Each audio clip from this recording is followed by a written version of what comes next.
Hello friends, welcome to ISS platform. आज हम पढ़ने जा रहे हैं सेक्शन 6A, जिसको कॉन्स्टिट्यूशन वैलिडिटी मिल गई है बाय सुप्रीम कोर्ट। क्या है सेक्शन 6A और आसाम अकॉर्ड क्या है और कौन कौन से आसाम अकॉर्ड में पॉइंट हैं, और इसी के साथ जानेंगे कि सुप्रीम कोर्ट को कौन कौन से चैलेंजेस फेस करने पड़े इस डिसीजन को देने में। तो ये हम सब जानेंगे। चलो वीडियो स्टार्ट करते हैं विदाउट वेस्टिंग अवर टाइम। देखो, सबसे पहले हम जान लेते हैं कि बांग्लादेश का इन्फिल्ट्रेशन कैसे स्टार्ट हुआ।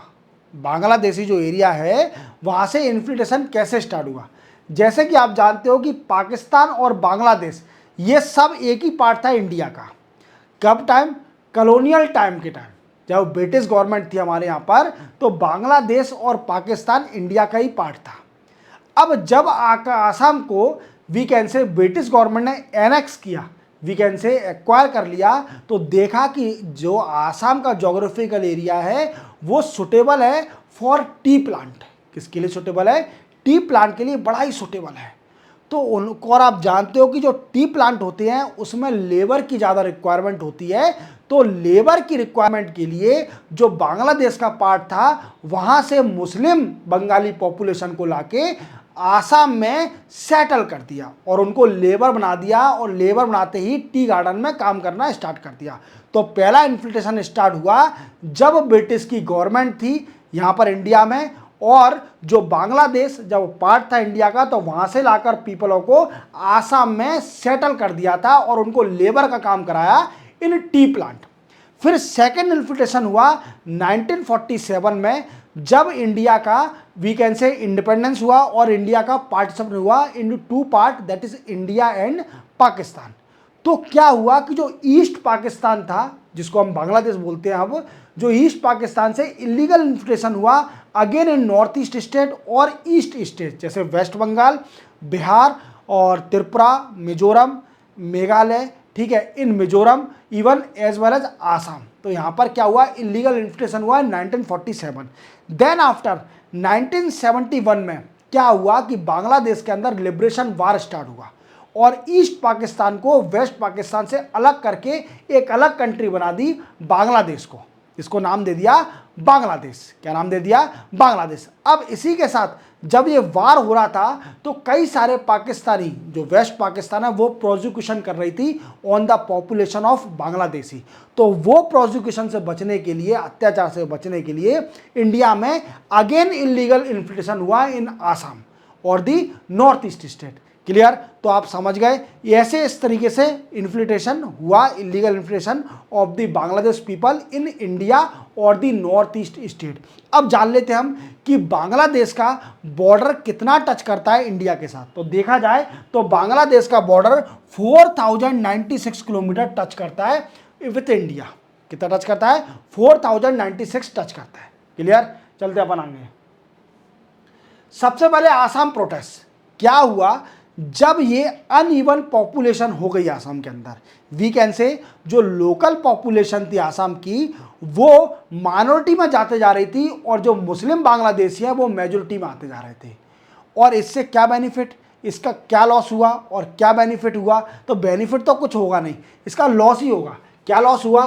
देखो, लॉस जान लेते हैं। जो लोकल पॉपुलेशन है उसका कई सारा लॉस हो रहा था। सबसे पहला लॉस हो रहा था एम्प्लॉयमेंट का। किसका लॉस हो रहा था? एम्प्लॉयमेंट का, वी कैन से। दूसरा, फूड सिक्योरिटी।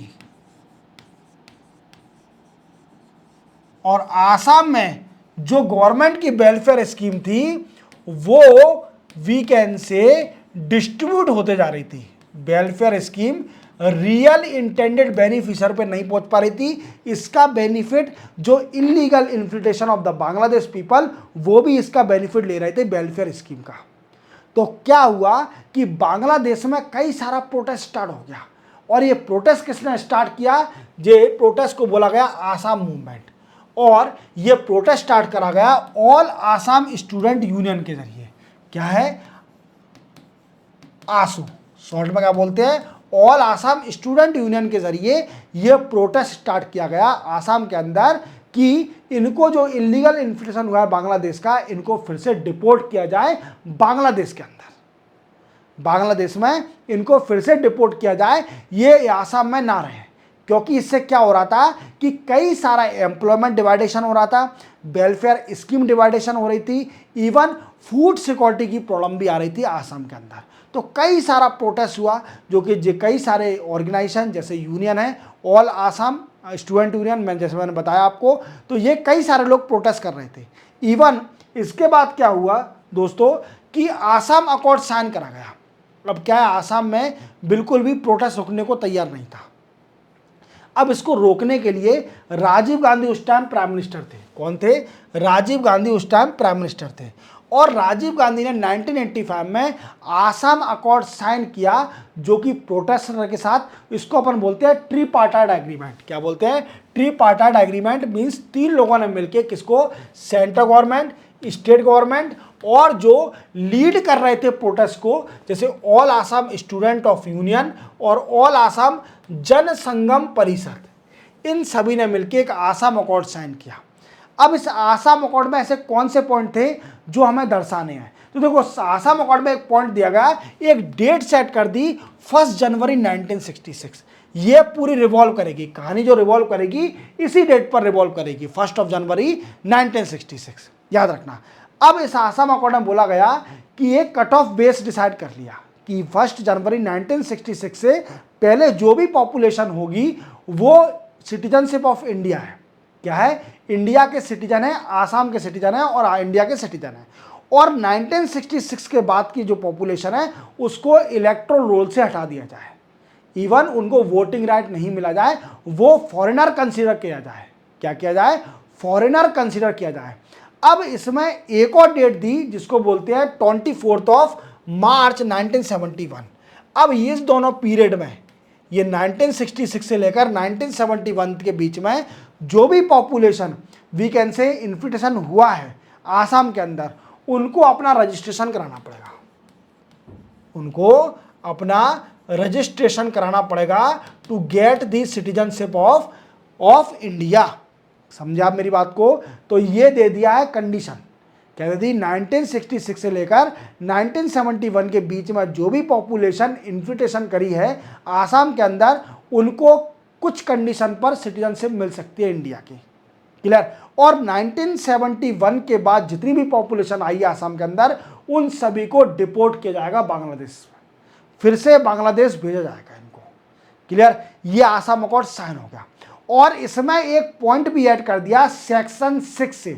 क्या ऐड कर दिया? सेक्शन 6 से ऐड कर दिया सिटीजनशिप एक्ट 1955 में, जो कि 1955 का सिटीजनशिप एक्ट था, उसके अंदर एक सेक्शन 6 से भी ऐड कर दिया। अब सेक्शन 6 से यही पूरी कहानी है। सेक्शन 6 से यही डिफाइन करेगा कि आसाम के अंदर कौन सी पॉपुलेशन सिटीजन ऑफ इंडिया कहलाएगी और कौन सी पॉपुलेशन फॉरेनर कहलाएगी, और किस पॉपुलेशन को डिपोर्ट किया जाएगा बांग्लादेश में और किस पॉपुलेशन को राइट दिया जाएगा कि वो आसाम में रह सकती है। क्लियर? अब इसी सेक्शन में पूरी कहानी रिवॉल्व करेगी। क्लियर? देखते हैं। देखो, सबसे पहले क्या हुआ कि सेक्शन 6 से, ये क्या है? सेक्शन 6 से को पेटिशन लगी कि ये सेक्शन 6 से कई सारे कॉन्स्टिट्यूशन के प्रोविजन को वॉयलेट कर रहा है। सेक्शन 6 से सुप्रीम कोर्ट में डिसीजन गया, पेटिशन गई कि जो सेक्शन 6 से ऐड हुआ है सिटीजनशिप एक्ट 1955 में, ये कई सारे कॉन्स्टिट्यूशन प्रोविजन, कॉन्स्टिट्यूशन आर्टिकल को वॉयलेट कर रहा है। क्या कर रहा है? वॉयलेट कर रहा है। और इस पेटिशन को सुप्रीम कोर्ट ने एडमिट भी कर लिया। क्या कर लिया? इसको एडमिट भी कर लिया, एक्सेप्ट भी कर लिया और इसकी हियरिंग भी होगी। बट इन 2014 में जो कि 2 जजों की बेंच थी, उसने क्या किया कि इस पेटिशन को रिफर कर दिया टू 5 जज ऑफ द कॉन्स्टिट्यूशन बेंच। किसको रिफर कर दिया? 5 जजों की कॉन्स्टिट्यूशन बेंच को रिफर कर दिया इस केस को। जो 2 जज की बेंच बैठी थी 2014 में, इसको रिफर कर दिया किसको? 5 जज की कॉन्स्टिट्यूशन बेंच को रिफर कर दिया। तो आप समझ गए होंगे पूरी कहानी कि जब सेक्शन 6 से जो कि आसाम अकॉर्ड में आया था, ऐड हुआ सिटीजनशिप एक्ट 1955 में, इसको चैलेंज किया गया सुप्रीम कोर्ट में और सुप्रीम कोर्ट ने इसको चैलेंज को एक्सेप्ट भी कर लिया और हियरिंग स्टार्ट भी कर दी। बट 2014 में जब 2 जज की बेंच थी, उनको लगा कि इसकी हियरिंग ज़्यादा जजों की होना चाहिए, तो इसके लिए कॉन्स्टिट्यूशन बेंच बनाई गई 5 जजों की, जिसको रेफर कर दिया ये केस को। 5 जजों की जो कॉन्स्टिट्यूशन बेंच है उसको रेफर कर दिया। समझ गए इतनी बात को? चलते अपन आगे। अब ये हम जानेंगे कि जो 5 जज की अभी हियरिंग आई है, इसमें कौन कौन से जज हैं। तो सबसे पहले हमारे chief justice of India D.Y.. Chandrachud. कौन है? डी.वाई. चंद्रचूड़ पहले जो है जज डी.वाई. चंद्रचूड़, जो कि चीफ जस्टिस ऑफ इंडिया है। दूसरे जज हैं इसमें जस्टिस सूर्यकांत। कौन से हैं? जस्टिस सूर्यकांत।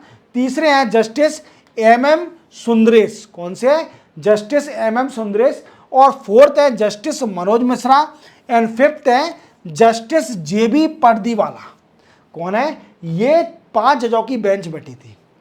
अब जो डिसीजन आया है कि सेक्शन 6 से कॉन्स्टिट्यूशन वैलिडिटी मिलती है, वो आया है 4:1 का।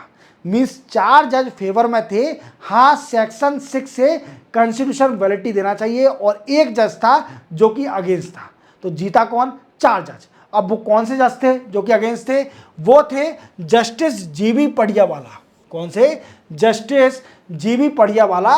ये अगेंस्ट थे इसके, और ये 4 जज रेडी थे in the favour of providing the constitution validity to the section 6A of the citizenship act 1955। Clear? चलते अपन आगे।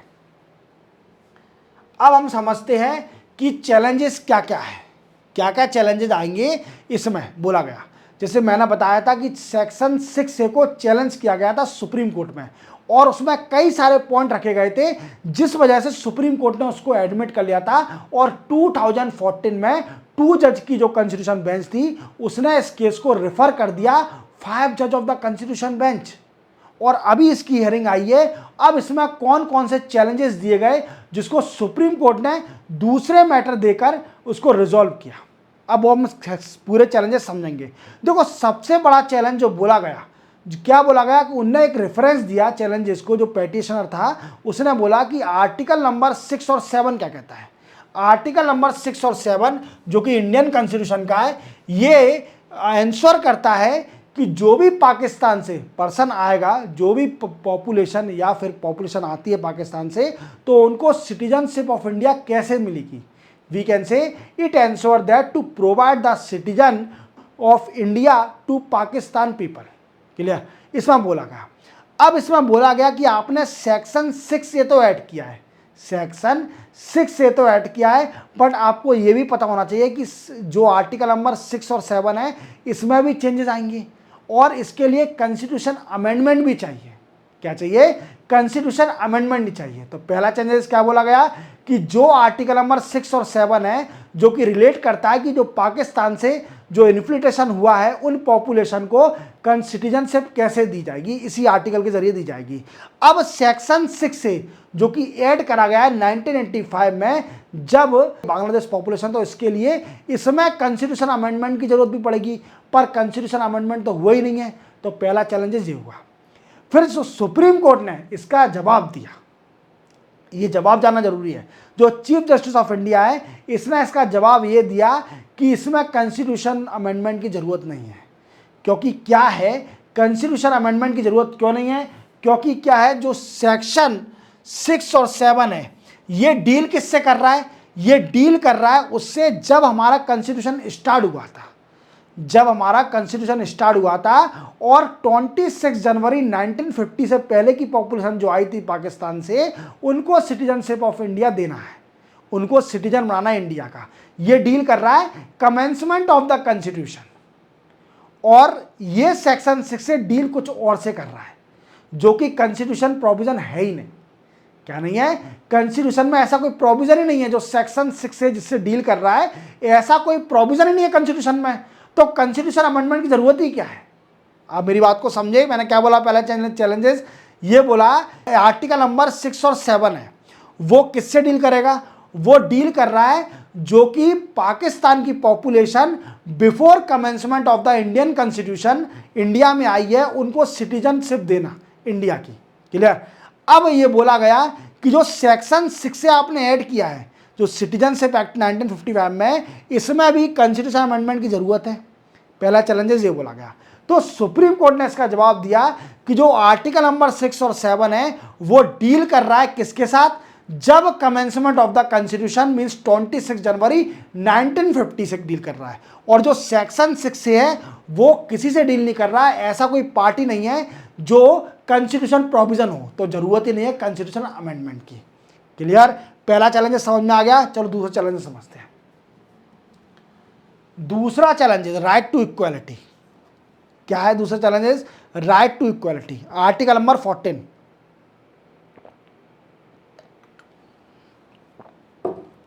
दूसरा चैलेंजेस बोला गया कि ये जो सेक्शन 6 है ये वॉयलेट कर रहा है राइट टू इक्वालिटी को।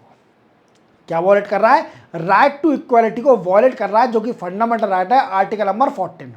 अब कैसे वॉयलेट कर रहा है? देखो, सेक्शन 6 से है ये सिर्फ ओनली डील किससे कर रहा है? आसाम से डील कर रहा है, और बांग्लादेश की पॉपुलेशन जो इलीगली इन्फ्लेशन हो रही है उससे डील कर रहा है। अब इंडिया में कई सारी कंट्रियां हैं ऐसी जो कि बॉर्डर टच करती हैं, जैसे चाइना है, पाकिस्तान है, और कई सारी कंट्रियां, भूटान है, तो वहाँ से भी तो डील करना चाहिए ना, उनके लिए भी तो सेक्शन होना चाहिए। तो ये इक्वालिटी को वॉयलेट कर रहा है। क्या कर रहा है? इक्वालिटी को वॉयलेट कर रहा है। ये सिर्फ ओनली सिटीजनशिप ऑफ इंडिया किसको दे रहा है? सिर्फ ओनली बांग्लादेश पीपल को दे रहा है। क्या कर रहा है? और दूसरी स्टेट के जो बॉर्डर टच कर रहे हैं उन पॉपुलेशन के बारे में बिल्कुल डिस्कस नहीं किया जा रहा। तो ये वॉयलेट कर रहा है राइट टू इक्वालिटी को। अब सुप्रीम कोर्ट ने इसके ऊपर क्या बोला, क्योंकि इसका तोड़ भी तो चाहिए सुप्रीम कोर्ट को। तो सुप्रीम कोर्ट ने बोला कि क्या है, आसाम अकॉर्ड से पहले जो आसाम के अंदर दिक्कतें आ रही थी, जो आसाम के अंदर प्रॉब्लम आ रही थी, वो बिल्कुल डिफरेंट है from other part of the country. वो जो प्रॉब्लम आ रही थी आसाम अकॉर्ड से पहले आसाम के अंदर, वो प्रॉब्लम बिल्कुल डिफरेंट है from the other part of the India. तो उसको हम कंसीडर नहीं कर सकते, उनको स्पेशल कुछ देने के लिए चाहिए। क्या चाहिए? इसलिए ये आसाम अकॉर्ड, देखो इसमें लिखा है ना, Supreme Court held that event leading to up to signing of Assam accord place the state in unique position. क्या है कि इसको आसाम को एक यूनिक पोजीशन में डाल दिया जब आसाम अकॉर्ड से पहले, क्योंकि प्रोटेस्ट चल रहा था वहां पर और इंडिया में कहीं प्रोटेस्ट नहीं चल रहा था। क्लियर? तो क्या है, even when compare to other border state. Clear? तो देखो, जो magnitude of influx to Assam है, मतलब जितनी ज़्यादा पॉपुलेशन आसाम के अंदर आ रही थी, इलीगल इन्फ्लेशन कर रही थी, वो और स्टेट में नहीं हो रहा था। मीन्स मैग्नीट्यूड क्या है, बड़ी मात्रा में जो कि बांग्लादेशी पॉपुलेशन इंडिया में एंटर कर रही थी। तो जो पॉपुलेशन की दिक्कत थी आसाम के अंदर, वो बिल्कुल डिफरेंट थी फ्रॉम द अदर स्टेट, क्योंकि आसाम के अंदर ज़्यादा पॉपुलेशन आ रही थी फ्रॉम बांग्लादेश एरिया, और इसी से ये आसाम को अलग करती है अदर एरिया। तो सुप्रीम कोर्ट ने इसका ये तोड़ निकाला। क्लियर? देन आफ्टर और पढ़ते हैं चैलेंजेस। देखो, सब और नेक्स्ट चैलेंजेस है कि जो सेक्शन 6 है ये एक्सटर्नल एग्रेशन को फैसिलिटेट कर रहा है। वी कैन से प्रमोट क्या कर रहा है? एक्सटर्नल एग्रेशन को, सेक्शन 6 से, by illegal migration, by illegal immigration और दी माइग्रेशन। अब कैसे? देखो, क्या हुआ था कि 2005 में एक सुप्रीम कोर्ट का डिसीजन आया था। क्या डिसीजन आया था? डिसीजन का नाम क्या था? Sonowal, Sarbananda Sonowal versus union of India. इस डिसीजन में बोला गया था कि अगर कोई भी इलीगल इमिग्रेशन होता है, क्या होता है, अगर कुछ भी इलीगल इमिग्रेशन होता है तो इसका डायरेक्ट मतलब है कि वो एक्सटर्नल एग्रेशन कर रहा है। क्या कर रहा है? एक्सटर्नल एग्रेशन कर रहा है। क्लियर? अब ये पेटिशन में बोला गया कि ये इसको वॉयलेट कर रहा है, सुप्रीम कोर्ट का डिसीजन को वॉयलेट कर रहा है। तो सुप्रीम कोर्ट ने अभी राइट नाउ बोला है कि ये डिफरेंट केस है, ये अलग रिजर्वेशन रखा गया है as compare to the decision of the supreme court in 2005। जैसे बोला मैंने, इसमें लिखा है बोथ CGI एंड कैथ express reservation in applying Sonowal in the challenges to section 6 है। सोनोवाल चैलेंजेस इन सेक्शन 6 है। क्लियर? देन आफ्टर क्या बोला? जस्टिस कांत ने बोला कि सेक्शन 6 से does not allow unvetted migration and instead offer a practical solution in the form of control and regulated form of immigration which does not amount to external aggression. क्या है? Section 6 A. इन्होंने बोला कि जो section 6 ए है ये तो control कर रहा है, जो ह्यूज अमाउंट में इलीगल इमिग्रेशन हो रहा है इसको कंट्रोल कर रहा है। तो ये कुछ है ना एक्स्ट्रा एग्रेशन जो 2005 का सुप्रीम कोर्ट का डिसीजन है उसके अगेंस्ट नहीं है, ये तो कंट्रोल कर रहा है जो इलीगल इमिग्रेशन ज्यादा मात्रा में हो रहा है। इतने लोग आ रहे हैं आसाम के अंदर, तो आप समझ गए मेरी बात को। चलते हैं अपन नेक्स्ट आगे। तो देखो फिर तीसरा चैलेंज क्या बोला गया, नेक्स्ट चैलेंज देखो, does granting citizenship to immigration migrant violate the right to Assamese people to conserve their culture. देखो आप जानते हो कि आर्टिकल नंबर 29 क्लॉज 1 क्या कहता है, हमारे जो फंडामेंटल राइट है उसमें एक आर्टिकल है 29 क्लॉज 1। ये आर्टिकल क्या कहता है, इस आर्टिकल का मतलब क्या है? तो ये आर्टिकल कन्फर करता है और पावर देता है सिटीजन को कि वो अपने लैंग्वेज, स्क्रिप्ट और कल्चर को कंजर्व कर सकती है। और अगर बांग्लादेशी पॉपुलेशन अगर आसाम के अंदर आएगी तो आसाम इसके जो कल्चर है, स्क्रिप्ट है, लैंग्वेज है वो माइनॉरिटी में आ जाएगी और वो रिड्यूस होते जाएगी, क्योंकि बंगाली कल्चर प्रमोट होगा। अगर बांग्लादेशी पॉपुलेशन अगर आ गई, ज़्यादा मात्रा में मेजोरिटी में हो गई, तो जो लोकल आसामीज पॉपुलेशन है उनके कल्चर, लैंग्वेज, स्क्रिप्ट डाउन होते जाएंगे। क्या होते जाएंगे? खत्म होते जाएंगे। समझ लो मेरी बात को, एज कंपेयर टू द ज़्यादा मात्रा में जो आ रहे हैं, जो बांग्लादेशी पीपल आ रहे हैं। क्लियर? तो सुप्रीम कोर्ट ने इसका भी तोड़ दिया। क्या बोला कि the majority verdict rejected the argument, इसको आर्गूमेंट को रिजेक्ट कर दिया और उन्होंने एक वर्ड दिया जिसको बोलते हैं फ्रेटर्निटी, भाईचारा। क्या है? फ्रेटर्निटी। इन्होंने बोला कि ये तो भाईचारा बढ़ाएगा। क्या बढ़ाएगा? फ्रेटर्निटी बढ़ाएगा, भाईचारा बढ़ाएगा, दोस्ती बढ़ाएगा। ये कल्चर को कैसे डिस्ट्रॉय कर रहा है आसाम इसके पीपल के, क्योंकि सेक्शन 6 से तो उन्हीं पॉपुलेशन को सिटीजनशिप दे रहा है जो कि 1966 से पहले की है। क्लियर? या फिर 1971 से पहले की पॉपुलेशन आई है। तो ये बहुत बड़ा वर्डिक्ट है सुप्रीम कोर्ट का। आप पूरी तरह समझे होंगे क्या क्या चैलेंजेस हैं इसके। क्लियर? देन आफ्टर चलते हम इसी के साथ। क्लियर? ये पूरा कंप्लीट होता है, आप पूरी तरह समझ गए होंगे कि सुप्रीम कोर्ट के क्या क्या डिसीजन आए और सुप्रीम कोर्ट ने क्या क्या बोला और कैसे पेटिशन को फेस किया जो कि अगेंस्ट लगाई गई थी वो सेक्शन 6 के खिलाफ। क्लियर? सेक्शन 6 के खिलाफ जो पेटिशन लगाई थी उसके खिलाफ सुप्रीम कोर्ट ने कैसे उसको तोड़ दिया, चैलेंजेस कैसे निकाले। क्लियर? इसी के साथ ये लेक्चर कंप्लीट होता है। चैनल को सब्सक्राइब और बेल आइकन प्रेस करना ना भूलना। मिलते हैं हम कल, तब तक के लिए जय हिंद।